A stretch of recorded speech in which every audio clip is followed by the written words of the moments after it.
یارانا خێز وەختتان وەخێر ئومیدوارم لە هەر کوێ هەن ساق و سەلامەت بن. من ئەمڕۆ دیبەیتێکەکەم بەناوە کوردیەت و شۆڕشە جیهانی یان ئاخێزە جیهانی. حتمەن زوانێک کە لەگرا بەکارەبرێت زوانێکی مێتۆدیکە و حتمەن من لە دەستپێکە دیبەیتەکانمەوە هەر دیبەیتێک بە جۆرێک دەستپێیەکات و ئەمڕۆ بەردەنگەکانم ئاخێزوانان و ئینسانگەلە ئینقلابی ئەم سەرزەمینە بوون. بۆ خاتریەوەی گەرەکمە مەسائلێ مەترەحکەم و ئەوان واردە قۆناغێکی تر لە ئەهەمیەت و دەرکە موقعیەتە خۆیان بکەم.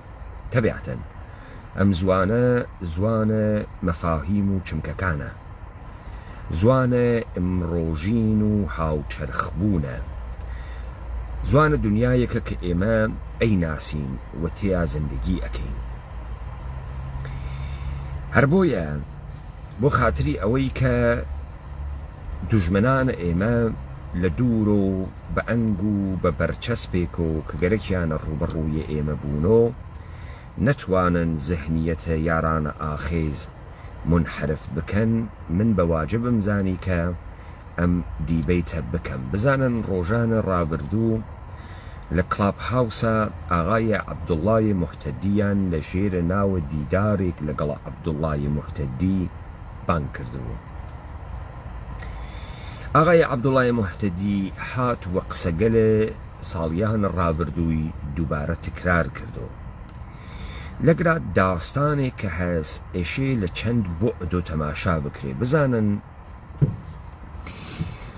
ئەمانە کەسانێکن کە سکرتێر یا مدیرە ئەسڵیە حیزبن، ئەحزابێک کە چوارچێوەی کاریان ئەساسنامەیان مشخەسە. بەمانە متعسفانە لە زوانە ئامیانە بێژریاگە ڕەحبەر و بە سوورەتە ئەمد لە ناوە میدیاگەلا بە ناوە ڕەحبەرانە کورد ناو ئەبرێن.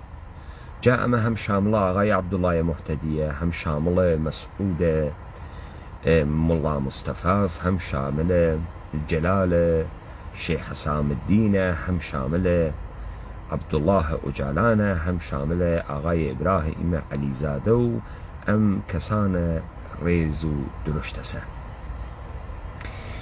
و کەسێک وەکو خالدە عەزیزیش. ئەو مەسائلەی کە ئەمانە تکراری ئەکەنەوە کۆی بکەینەوە لەوەی کە ئەمانە لە شناسنامەیەکی تاریخی خۆیان و دەست پێەکەن.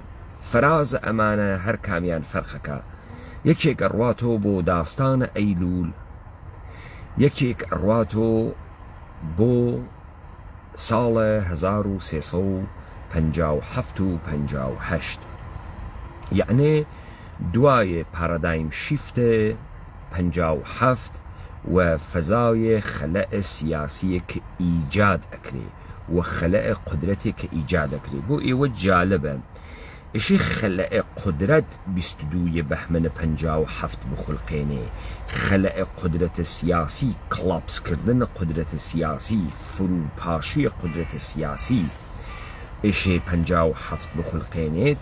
ئەمما متعسفانە یا خۆشبەختانە یا هەرە و جۆرەی کە ئێوە ئەزانن و ئاخێز تەحلیلی کردگە بە تەسلیم بوونە ئەرتەشە شاهەنشایی و ئیعلامە بێتەرەفیکردن لە 22 بەهمەنە 57 پارەدایم شیفتە ئەمریکاییە بە پێشاهەنگیە خومەینی ئیعلامە پیرۆزیەکە. تازە لەگراوە فەزاکە ئەوێتۆ فەزای دۆ دۆشاو، لەگراوە فەزای دۆ دۆشاو ئەخولقێنن و خەلەئە قودرەت ئەخولقێنن. عەبدوڵڵای موحتەدی لە قسەکانە کە کردی ئێژێت کە ئەمانە تەوانە نابودیە دەوڵەتە ئێران و قیامە بەر عەلێه دەوڵەتە یەهودیە ئانوسیە ئێرانیان نییە. دەرنەتیجە منتەزرن کە اتفاقێک بکەفێ ئەم اتفاقە ئیتر یا بارها سناریۆهای جۆرا و جۆریان مەترەح کردگە وەکو فروپاشی اقتصادی، وەکو اتحاد جەماهیر شەوروی، وەکو حملەیە نظامیە یاڵەتە متحدەیە ئەمریکا یا ئیسرائیل، وەکو سناریۆکەی ئێران، یا ئەوەی کە بالئەخەرە وەکو پارادایم شیفتە 57 شرایط بەرەو جێگەیەک بڕوات کە ئەمانە خەلە قدرەتێکی تیا بوێنن و بتوانن لە ناوە ئەوە قسە بکەن. دەوێت ئاغای عەبدوڵای موحتەدی خۆی تەرحە ئەم سناریۆیە خیاڵیە لە وادیە ئینتزاعەکە و لێو دواتێت مەسائلێک بۆ خۆی تعریفەکاتەوە. ئەوەی کە ئێمە تەبابین و هاوڕیز بین و هاو دەنگ بین و تەمامە حیزبەکان یەکێک بین و تەلەڤیزیۆنە مشتەرکێکمان بوێت و هێزە نظامیە نیرویە پێشمەرگە یەک خەین و بیر لە ئاموزش و پەروەرشە مەردم بکەین و بیر لە بیمارستان و خەدەماتن مەردم بکەین. تەبیعەتەن ئەم قسانە قسەهای انتخاباتین. ئاغای عەبدوڵای موحتەدی بوو ئەم قسانەیەکە، ئەگەر ئاغای عەبدوڵای موحتەدی ئەم قسانە نەکا چیتر بکە، یعنی کارێکی تر ئەتوانێ بکە بۆ دەرکە ئێمە مەجبورین ئەم مەسئلە بکەینەوە. طبیعەتەن ئەم مەسئلە نە ئاسانە، نەکارە هەر کەسێکی عادیە، ئەگەریش مردمە عادی لێتان تێناگەن گوناحیان نییە، مردمە عادی دەرحەدە ژیانە ڕۆژانەی خۆیان و تەئمینکردنە نیازگەلە خۆیان لە ناو بازاڕێکا کە بۆیان دانیاگە ئەزانی. خارج لەمە ئەوەی ئەزانێت بمبارانە میدیاییەکە کە ئەمانەی بەم جێگە و پێگە گەیاندگە و لەم مەوقعیەتە هێشتگ نیوە. بزانە تێمە سەرم مەفهومە ڕەحبەر. مەفهومە ڕەحبەر وەکو هەر مەفهومێکی تر لەم دنیا فاسد کریاگە. تۆ بە ڕئیس و مدیرە هەر کۆمپانیەک ناوە ڕەحبەر بدەی، یا بە هەر تاقم و گروپ و جەریانێک کە بە ئەساسنامە و بڕێک ئەبزار و ئیعلام و مەوجودیەت ئەکەن بێژی ڕەحبەر، تۆ مەفهومە ڕەحبەرت فاسد کردگە. ڕەحبەر یعنی کەسێک کە وە پێشە خەڵک ئەکەفێت و خەڵک بەجێ هەنگاوەکانە ئەوە حرەکەت ئەکەن و ئەڕۆنە بەرەو. تەبیعەتەن ڕەحبەر لا ناکاتۆ لە خەڵکی بپرسێ، بەڵکو خەڵکی چارە نووسەخۆ ئەدەنە دەسەر ڕەحبەر. بۆ خاتری ئەمەی کە تۆ بە مەقامە بگەی، ئێشێ لە ناو جامعە هەڵساوی تۆ هاتوویتە دەر و نشانت داوێت کە تۆ تەوانت هەس ئەم مەسیرە بڕۆی، و تۆ کە ئەڕۆی ئەوانەی کە مورەددن، ئەوانەی کە متزەلزلن، ئەوانەی کە بڕیاریان پێنادرێ، تەبیعەتەن بە سەختی قانع ئەون کە بە شوێنە تۆ بکەون، یا ئەدەیەک هەر لە ئەوەڵ و تەشخیص ئەدەن کە ئەم ڕێگەیە دروسە و تەکە ڕەحبەرە ئەکەونە ڕێ. خۆ ئایا لە تەمامە بورهەگەلە تاریخیە ژیان ئیجتیماعیە ئینسانە ئێمە لەگەڵە هەمان مەسائلێک کە ئمڕۆ دەست بە یەخەین دەست بە یەخە بووگین؟ تەبیعەتەن دەست بە یەخە بووگین. تەبیعەتەن ئینسانگەل و ئینسانەکان لە مەوقعیەتێکە کە لە شانسێکی کورتی ژیان بەدەسی تێرن، هیچ وەخت تەکان ناخۆن یا ناتوانن تەکان بخۆن، ئیمکاناتیان نییە، بۆیان تعریف نەکریاگەسە و مشکڵاتێکی فرە و فراوان وا لەبەر پێیانە.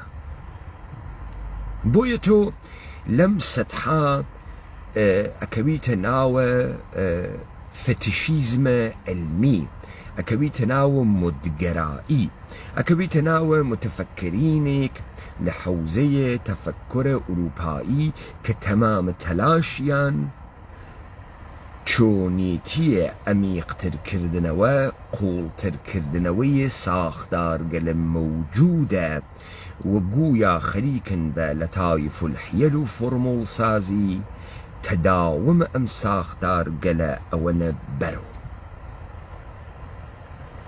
بۆ خاتری ئەوەی کە لەم قسانەی کردم حاڵیمان دوێت با من مثالگەرێک بێرمەوە تا قابل دەرکوێ بۆ ئێوە.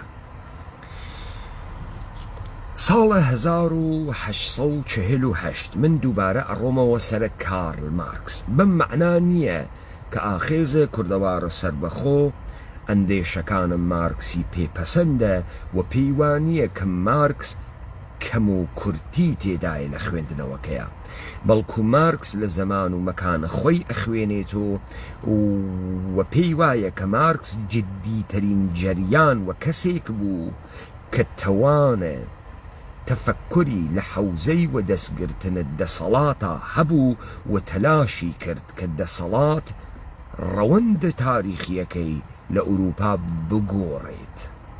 بۆیە لە وەختێکا کە مارکس دێت تەبەقەی کارگەر هەروەکو هەمیشە بێسەواد، فاسد، دەرگیرە نیازگەلە حەیوانی یعنی غەریزی، برسێتی، سک، شەهوەتە و تەبیعەتەن تەکان ناخوا.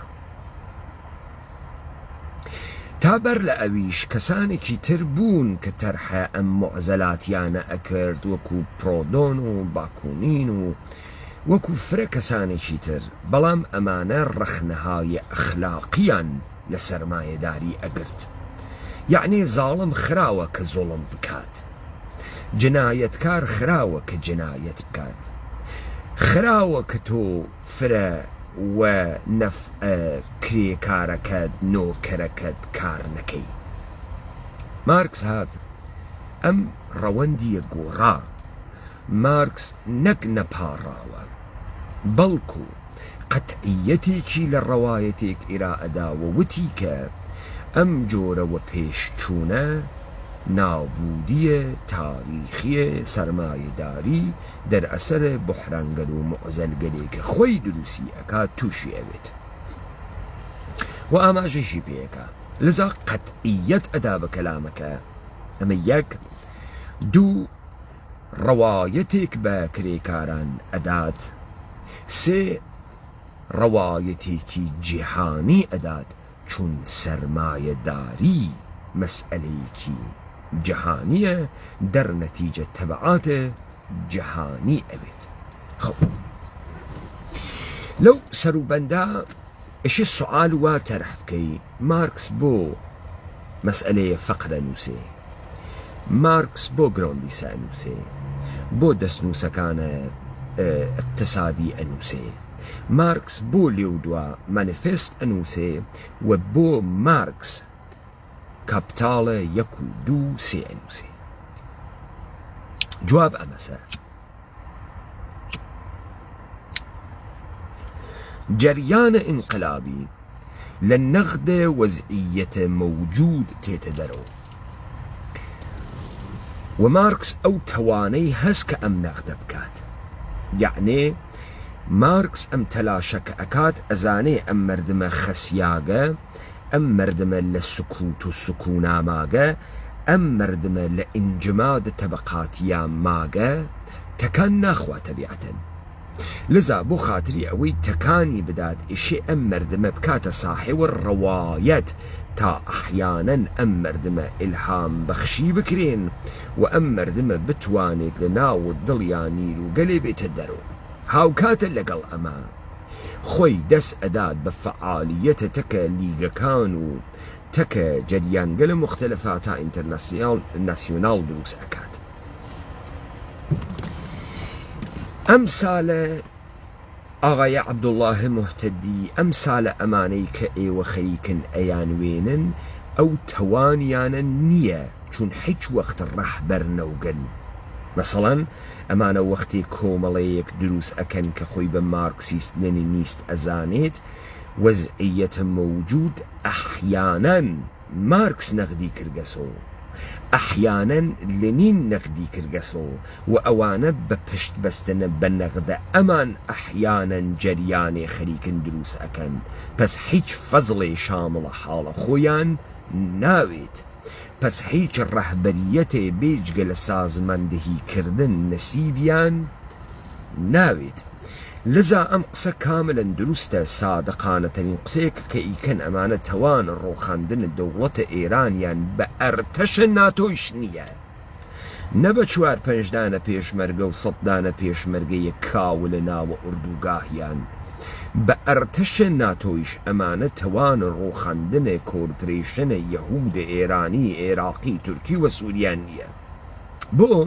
چون لە محتەوای زهنیە لە کاراکتەر و شخصیەتە ئەمانە هیچ مەسئلەیەک بەناو ڕەحبەریەت مەوجود نییە کە من تێمە سەرە ئەمە و گەرەکمە ئەمانە وردە وردە بکەمەوە تاواردە بەحسێک بووین کە بۆمان مهمە بزانن ئاخێزە کوردەوارە سربەخۆ فەزای سیاسیە کوردەواری گۆڕیگە ئاخێزە کوردەوارە سربەخۆ ئیلهام بەخشی بە ورد و درس کردگە ئاخێزە کوردەوارە سربەخۆ لە ناوە تەمامە مدعیهایە کە لەم سەرزەمینە مەوجودن بەلاحەتە ئەوان و سەفاحەتە ئەوانی بەڕوخە خۆیان و بە خۆیان ناساندگە فرێک کەسانێک کە من وەختێ سوخەنڕانیم هەز لە کڵاب هاوسا یارانە ئێمەیان بڵۆک کردگە بەڵام لە پیجە فەیسبووکیە من کەس منی بڵۆک نەکردگە بۆ لەبەرەوەی هەر ئەوەی کە ئینسانە سەفیحێکە هەر ئەوەی کە تێت لە من فێرە قسە ئەوێ تا بەعدەن بڕوا فکر کاتۆ لە جێگەیەکی ترابی خونجنێت نەیگەرەکە کە ئێمە و یارانە ئێمە گوێمان لێبێت کە ئەو خەریکە لەسرە بەستەرە تەفەککوڕە ئێمە حرەکەت ئەکا و گەرەکێ بۆ خۆی لەم فەزا شتێ دەستەبەرکە عەمەلەن ڕەهبەرە واقعی ئێمەین کە خەریکین ئەوان هدایەت ئەکەین ئیستەجا چ لە دوژمنایەتیە چ لە هەماهەنگی و هاوسوویەتەکە ئێمە ئەگەر تا ئەگرا حاڵیمان ئەوێ لە جەریانەکە پێی ئەوەین کە ئەمانە مەسئلەی مدیریەتیان بە سریاگەسۆ بە ئتفاقاتێک کە قەرارە بکەفێ بۆ خاتری ئەوەی حاڵیمان بوێت با من بە مثالێکی ئابووری دەست پێ بکەم اتفاقاً لەو تەلاشانەی کە مارکس ئەیکا بزانن چمکە کوردیش بووگە بە کالا وەکو تەمام ئەو شتانەی کە لەم دنیا بووگە بە کالا خود کالا انتزاعی ترین مەفهومە کە تۆ بەکاری ئەوەی ئەم کالا دارای چمکگەلە جۆرا و جۆرە مثالێک بدەم ئەمەی ها بە دەسە منۆ فەندەکە چەرخێکە وەختی ئەیدەنە دەسە منۆ بە ئەرزشم مەسرەفیە کە هەسی من ئەزانم کە ئەم فەندەکە خود ئەم کالا دارایە ئەرزش یا ڤەلیوە بەڵام ئەم ڤەلیوە شاریا گەسۆتیە ئەم ڤەلیوە شاریا گەسۆتیە لذا ئەیشێ ببێ بە شامڵ دوو ئەرزشەتر ئەرزشە ئاڵۆگۆڕکردن تا ئەرزشە مەسرەفی پێیاکە ئەگەر ئەرزشە مەسرەفی نەوێت ئەرزشە ئاڵۆگۆڕیشی نییە ئەمە بە مەحزێ کە من ئەیوێنم مەحسوڵە کارە ئینسانە بۆیە ئەمە ئەتوانێت لە ئەرزشە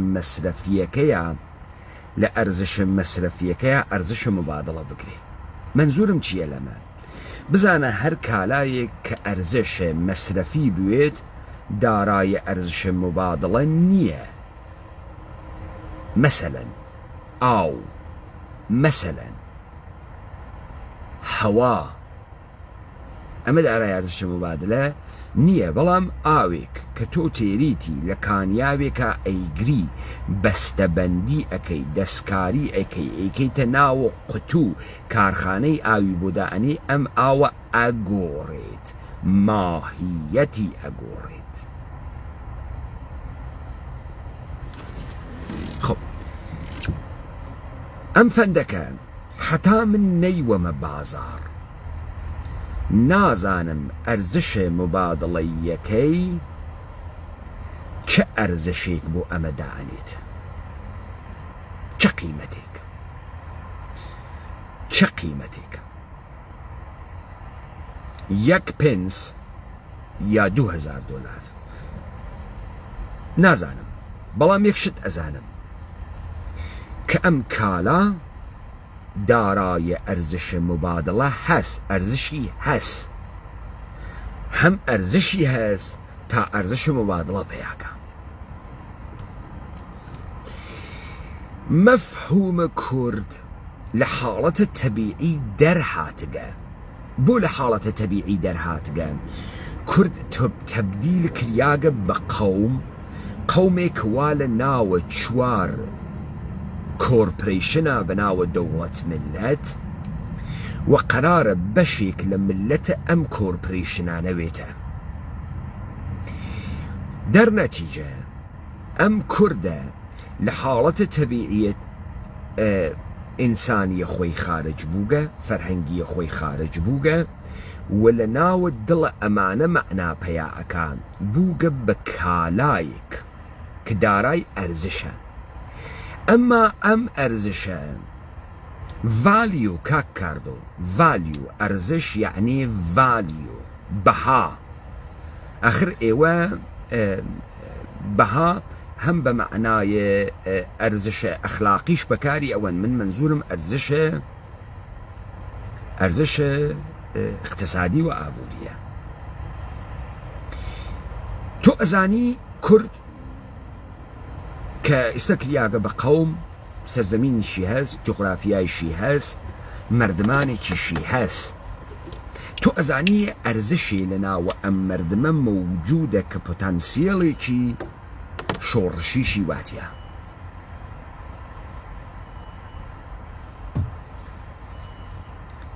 بۆیە تۆ حتا ئەمە نەوەیتە ناوە مبادڵە دەرناکەوێ ئەم ئەرزشە چەندێکە، مقدارەکەی چەندێکە. ئەم مبادڵە کوێز؟ ئەم مبادڵە معاملاتە نێودەوڵەتیە، معاملاتە دەوڵەتانە منتەقەیە. ئەمسالە عەبەی موحتەدی وەکو ئەوەی کە دارندەیە ئەم کالانە تێنە ناوە ئەم بازارە. ئەم بازارە زەمانێ بە کورد ئەرزش ئەدات کە تۆ لە ڕاستایە دەستەمۆکردن کووردا حرەکەت بکەی، فۆرمێکە لە کورد ئەرا ئەی ئەدەی کوردێکی فەرمانبورداری دەستەمۆست کە هاتگە لەم بازارە شتێک وەدەست بێرێت. تاگرا متوەجێ بووین پس ئەرزشێک پەرداختێک کە ئەکرێت بەم کوردە لە خودە تەوانە کورد نایێت، لە خودە ئەوەی کە ئەیسێنێتێت کورد لەمە زیاتر قیمەت ناکە. مثال تۆ ئەگەر لەسەر چمکە کورد بوێسی داوای سەروەری و گەورەی بکەی کەس پنسێکە پێنادا، بەڵام بە تۆیان وتکە ئەگەر بەناوە کوردۆتی ئەوەی کە لە کورد بچووکی، ئەوەی کە لە کورد موقعیەت مەوجود بێڵێت و داوا بکەی قیمەتێکەکە. مثال مەسەڵەن ژنێک لە ناوە کووردا بە ناوە کورد بە هیچ کوێ ناگا، دەستی بە تاران ناگا، ئێشێ بێت بە کالای کورد سەمت و سوویەک بدات، مەحسوڵێکی لێ دروستکات بە ناوە مەردەمە دواکەوتێک کە ژن کوژی ئەکا، مەردەمە دواکەوتێک کە خەتەنەیە ژنان ئەکا، مەردەمە دواکەوتگێت کە دیاردەیە خۆسووتاندنە ژنی واتیە. ئەم مەحسوڵە کە ئەم دروستیەکە بەناوە کوردە ژن کوژە، ژن سووتێنەرە، ژن خەتەنەکەر پوڵ ئەکا. ئەمە قابلە ئاڵ و گۆڕە لە ناوە بازارە ئاڵ و گۆڕە. کوردە دەستەمۆیە، متاڵەبە خواز، مافخواز لە بازارە مبادڵە پوڵ ئەکا.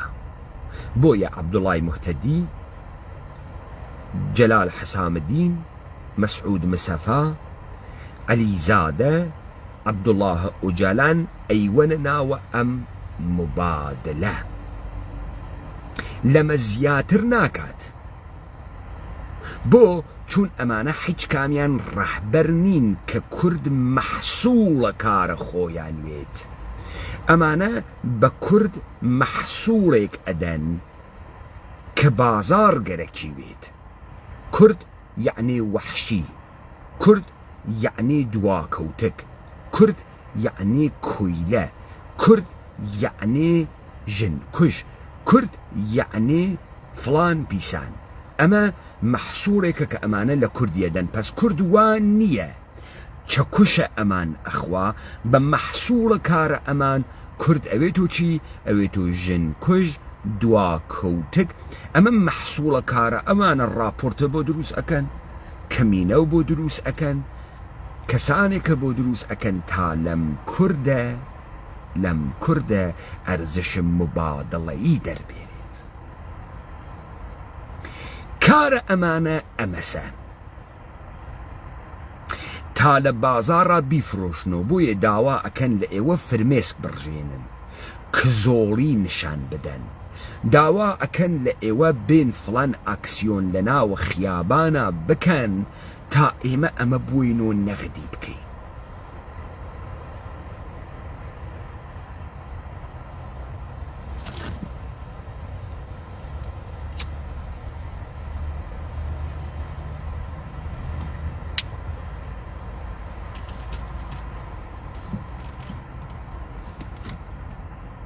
پس تۆ دیت ڕەوەندێک کە تۆ تەماشای ئەەکەی وە قسەگەلێک کە ئەمانە ئەیکەن یەک چارە نووس بۆ کورد دیاری ئەکا.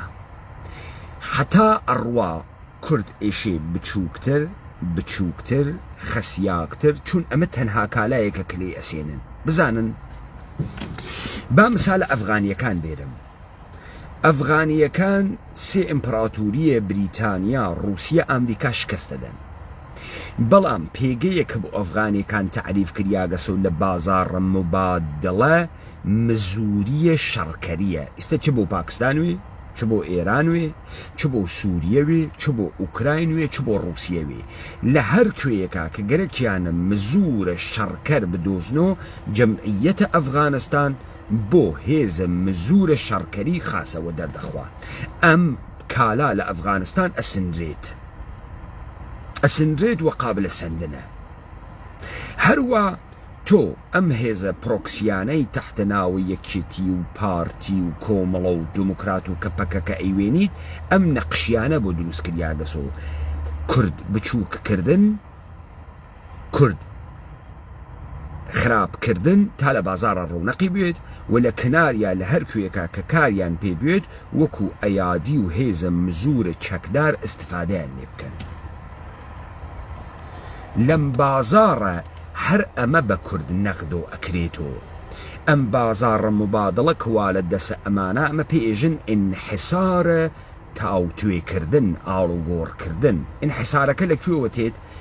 لە بانکە جەهانیوە تێت، لە قەوانینە بەینولمەلەلیەوە تێت، لە ئومەم المتحیدەوە تێت، لەمانە تێت.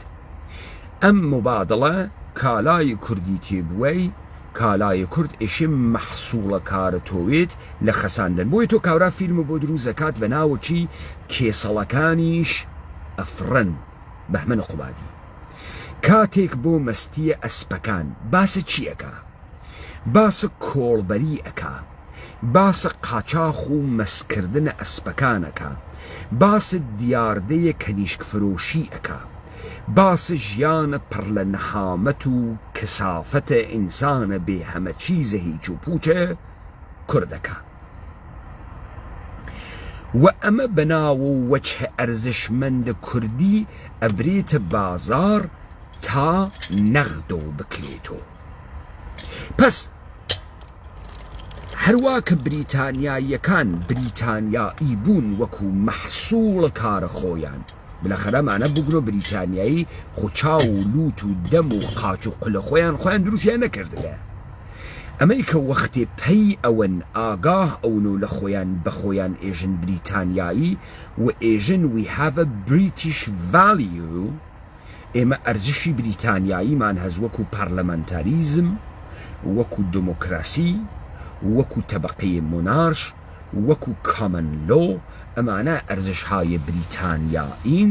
پس ئینسانە بریتانیایی بە مەحسوڵە فەرهەنگیە کە بە خۆی ئەدات ئەمانەی هاوردگەوە بە جەهان گەرەکی سادمیکە.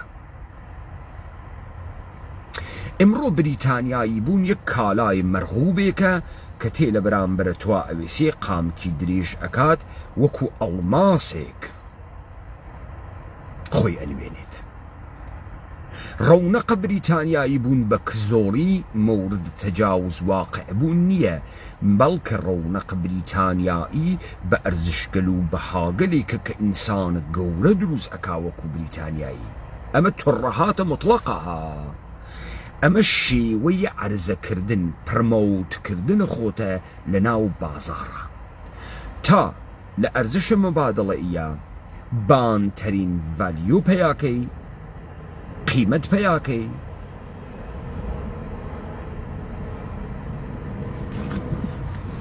و ئەوانیش هەمان کار ئەکەن. پس لەگرا تۆ ئەوێنیت کوردێک کە لە گەمارۆیە انحسارە مبادڵە قەراری گرتگە تا ئیستە نەهاتگەسە دەرەوە بە مەحسوڵە کارە خۆی کوردیەتێک بداتە دەرەوە کە قابلە ئەرزش گوزاری نییە، بەهای بێش ئەز حەدە نییە. سەتحە کورد دیارە دانیاگە بۆی بێ لە خەتەنە قسە بکە، بێ لە لەشفرۆشی قسە بکە، بێ لە کزۆری و داماگی و شەقتێ هەڵدریاگی و سواڵە $100 و $10 و $2 ملیۆن کە پێت ئەدەین. بەڵام قەت بەحسە ئەوە نەکە کە جەهان بە تۆوە مەعنا پەیاکە، قەت بەحسە ئەوە مەکە کە ئەرزش تۆ لە بازاڕە ئەوانە دیاری ناکرێوە تۆ قەیرە قابلە ئەرزش گوزاریت. بەڵکو تۆ خۆت سەنگە مەحەکە دنیای، تۆی کە مەحەک ئەدەی و میزان خلووس دیگەران دەرئەخەی. خودە پێوانە خودە پێوەر تۆی. ئەم اتفاقە لە کوردانە کەوتکە، بەڵام ئەم اتفاقە ئوروپایەکان بۆ خۆیان خستگیانە، ئەم اتفاقیانە بۆ خۆیان دروست کردگە ئوروپایەکان. ئەوان هەرچیشتە هەن سەنگ و مەنن مەحەکە دنیان، تۆ ئیشێ بە قەبارەی ئەوان و خۆت تەنزیمکەی.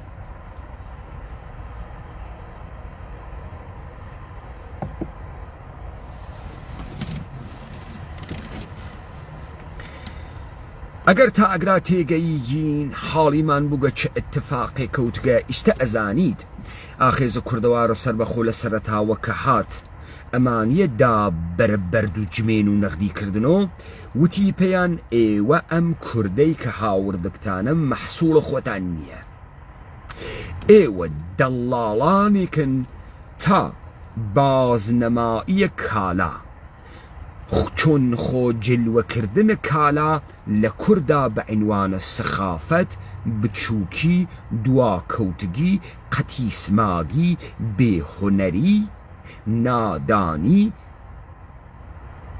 دوگمەتیزم بفرۆشنەوە. کورد لە ئاوێنەیە ئێوە وەختی خۆی بازنەمایی ئەکا لە بازاڕە ئەمەسە، هیچێکی دەرنیە. و پێیانی وت ئێوە حەقتان نییە نەقشە دەڵاڵی بگێڕن، تۆ غەڵەت ئەکەی وەختێ تەوانە چەکوش لێدانت لەم کوردە نییە تا مەحسوڵێکی دروستی لێ دەربێری، غەڵەت ئەکەی لە بازاڕە ڕەشە دەڵاڵی ئەکەی. تۆ کێ دروستی کردگە کە بێی دەڵاڵی بکەی؟ کێ دروستی کردگە؟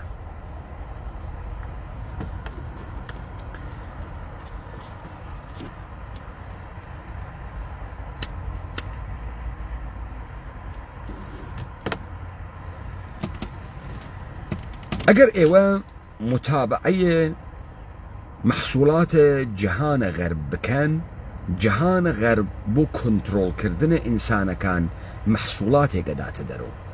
مهمترین کاراکتری کە دروستی کردەگە کاراکتەر جۆکەرە. جۆکر کامە ئینسانە؟ جۆکر ئینسانێکی هاڕیاگی لە هەبووک لەلایەنە دەسەڵات و جامعەیە تەبەقاتی بە فاصڵەی عەزیمە تەبەقاتیە پوڵدارەکان و بێپوڵەکانە کە نابینرێت تووشی مۆردە تەجاوز واقع بووگە. ئەو تەجاوزە لە پێگەیە ئیجتیماعیەکە کە تووشی بووگە هاتگە بەسەریا بێدایک و باوک بووگە لە شەرایەتێکی خراوە لە تەجاوزێکە حاکمیەت و دەسەڵات پێی کردگە جۆکر ئەخولقێنێ. جۆکر تعادل ڕەوانی نییە. جۆکر حتا ئەو ئش و پشپشکردنەی کە حاکمیەت بۆی ئەکا بە قورسگە لە مختلف و ڕەوان شناسی و ئێعتراف و ئەوانەیشی لێ ئەسێنێتەوە. لەذا جۆکر بوونە خۆی لە وێرانکردنە ئەوێنێت. هیچ منطقێکی نیەیتر بۆ پوڵ کار ناکات، بەڵام ئەم لە توول عمریان نەبیندیاگە و ئیستا گەرەکی خۆی بوێنێ مهم نییە چۆن جنایەت ئەکا ئەکوژێ ئەشێوێنێت ئەو ئەشێوێنێ کە ببینرێت ئەشێوێنێت کە معنای بوێت.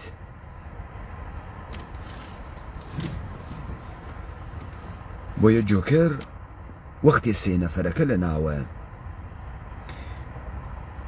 سابووەیە ئەکوژێت لە ناوە قەتارە ژێرزەمینیە ئەکوژێت بۆ ئەووەرین بار لە زندگی ئەحساس ئەکا هەس.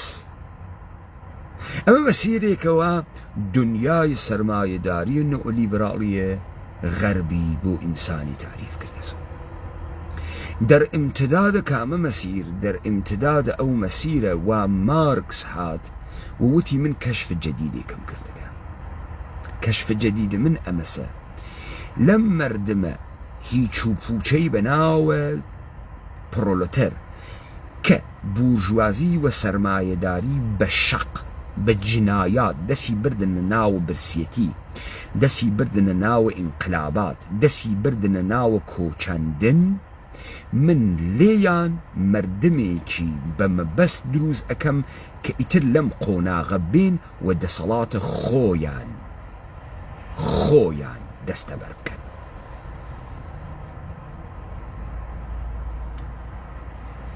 ئیرادە مارکس لەکوێ بوو؟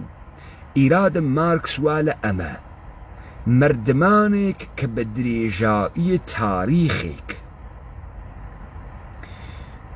کۆیلەبوون بەردەبوون لەلایەن و عادی و بووگەسۆ بە قەوڵە خۆیان ئیدئۆلۆژیک بووگە. ئیدئۆلۆژیک یعنی تەبیعیکردنەوەی هەرچی شتە،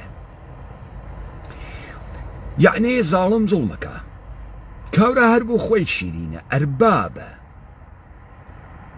حکوومەت ئێشێ زوڵمکە جامعە بێ حکوومەتە هێرەمیەک ئەمانەی تەحتەناوە دموکراسی و مۆنارشی و ئەمانە تعریفیان کردگە و ئیدارە ناکرێت، مەوجودیەتە بەشەری دروست ناکرێت، بێ بەهرەکەشی و ئیستثمار کارە گەورە ناکرێت. ئەمانە تەبیعیەوە کرێن.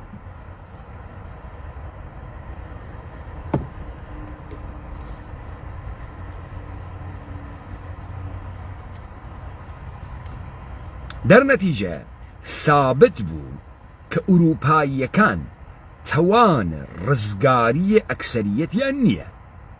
بۆ نێسیان لەبەر ئەوەی لە دڵە فەرهەنگێکی کۆیلەکەرە هاتکەسە دەرەوە. 90% مردمە ئوروپا کەودەنن، 90% مردمە ئوروپا سەتح ئایکیویان وا لە خوارە، 90% مردمە ئوروپا شەرتین، 90% مردمە ئوروپا هیچ خلاقیەتێکیان نییە،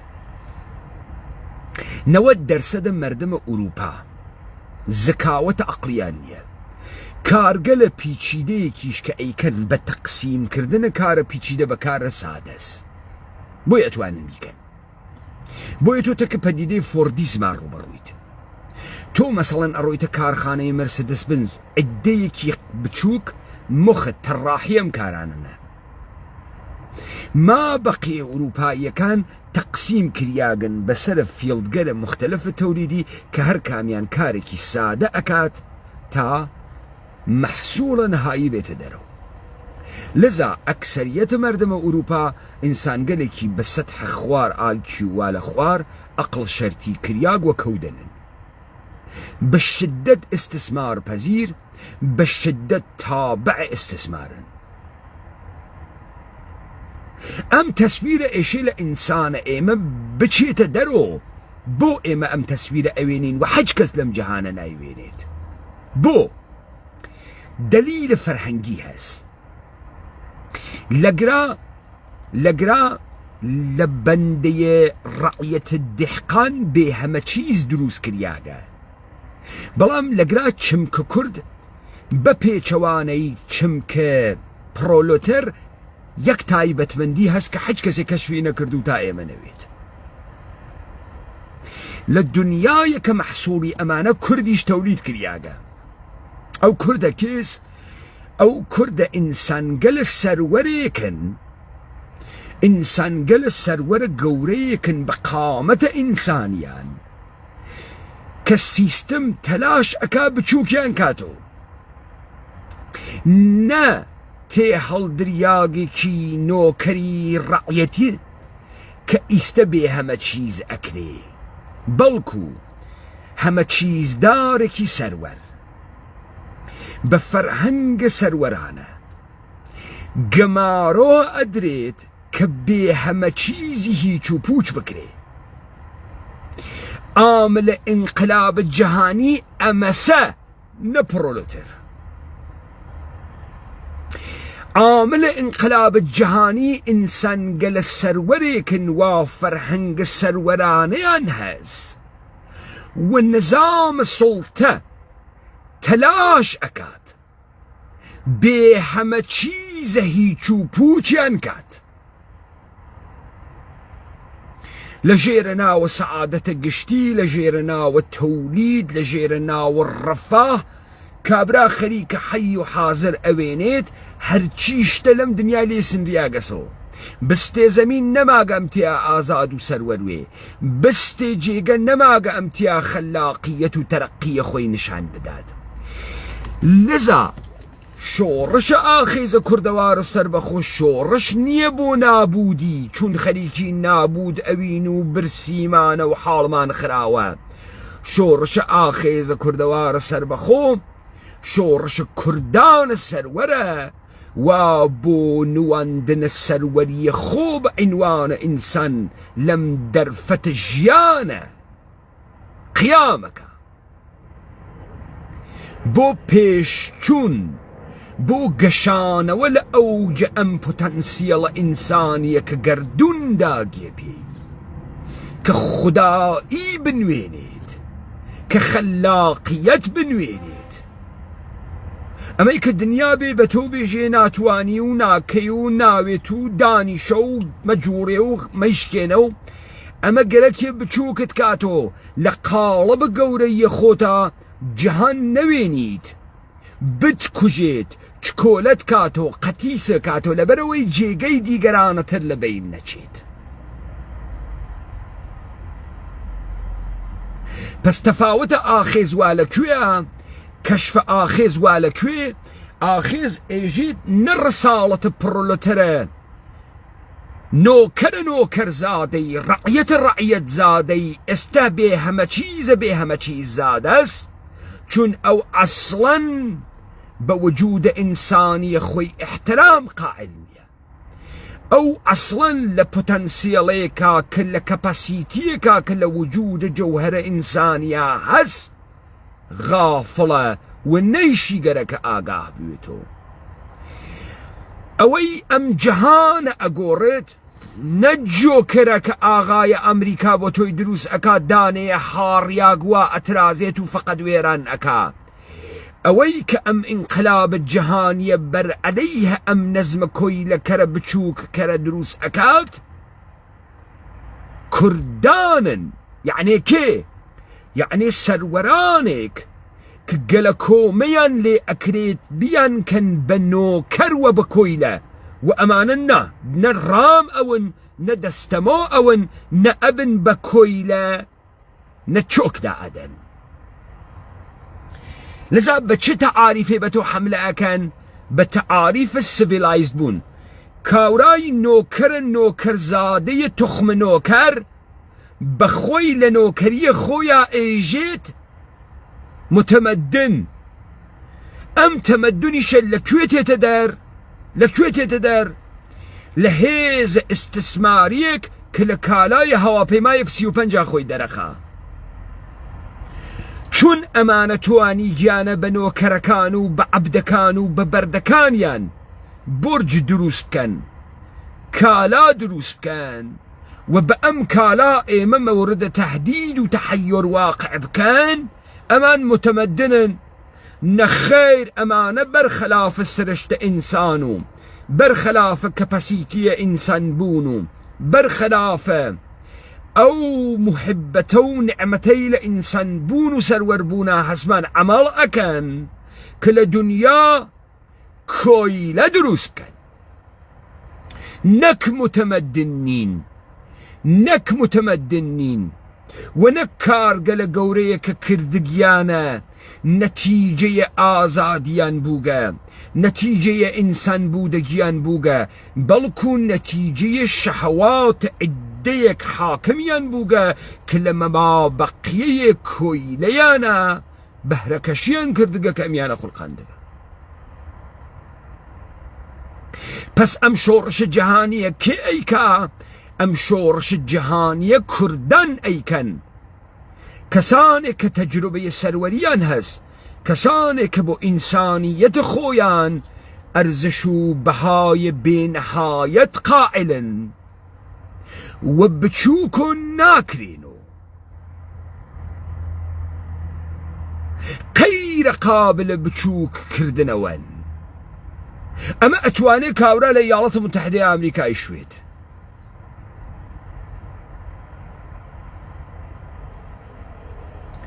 بلام بعام ام اتفاق واسع اما بتايبت اما تمدن كردان بالاخرام جهانا وامرون دنياي السرمایه داريه كيا بوغن بساحه وتمام معنويه الجهان وكلتور الجهان تو تمدني كشي بشر دروس كرقبنا وتمدن كردان يعني انسان السرور يعني جامعي السرورانه يعني جامعي كتواني يسي جيان انساني ممكن بكات لسرورية قشتيا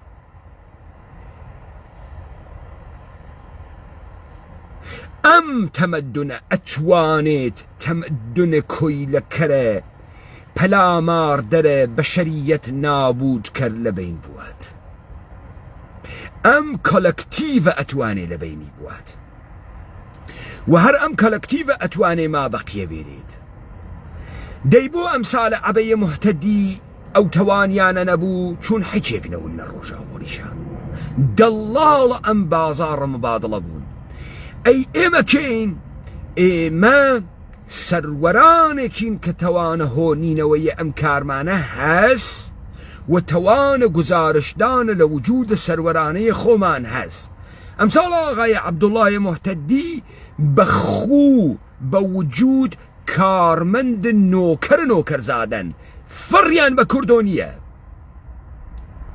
بچن تای امانه در بیرن فریان بکردونیه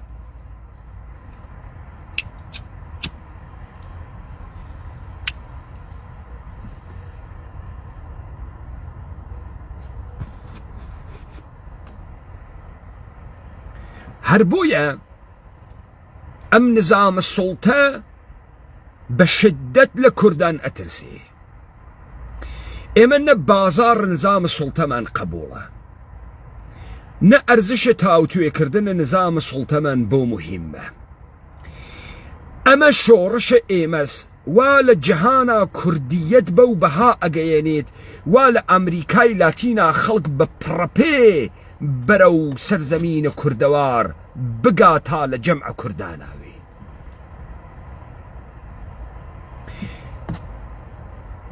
او اتفاق بدس ايما اكوي وتمام ام زمين قلك بو ايما تعريف كريا قسول لا يانا اخيز كردوار سربخو اخيزيان كردي باطلة بۆ شۆڕشە ئێمە سەر ئەکەوێ شۆڕشە ئێمە ئەم کەلامەسە ئەم لۆگۆسەسە کە حەڵقەیە مەفقودەیە ژیانە میزرە بەڵە کوردە کۆیلەیایەتیە حاڵخراوە بەشەرە نابوود کریاگی وا پێ ئەم جەهانە بە کەسانێک و بە تەمەدونێک نجات پێیا ئەکا کە تەمەدونە سەروەرانەز و تەجروبەیە زیستیە سەروەرانەی گەرەکە و لە سەروەرانەگیە خۆیە جەهان ئەبینێت و ئەیباتە بەرۆ و فۆرمی پێدات.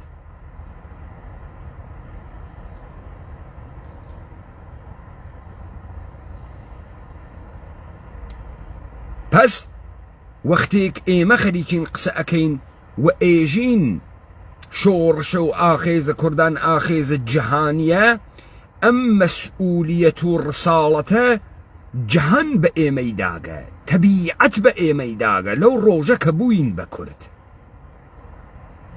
لەو ڕۆژەی کە تەمەدونە کوردیمان دروست کرد نەقشە گەشانەوەی ئینسان لە مەقامە ئینسانی خۆیان تازاوتە یەکدانەگی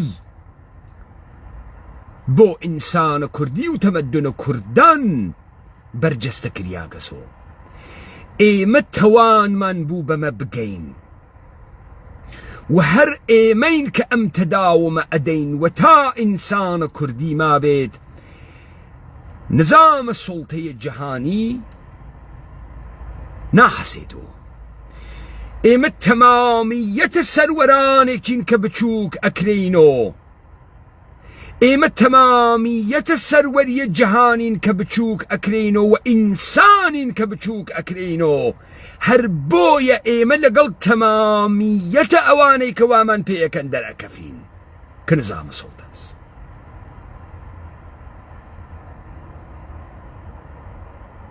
دایەوە خۆش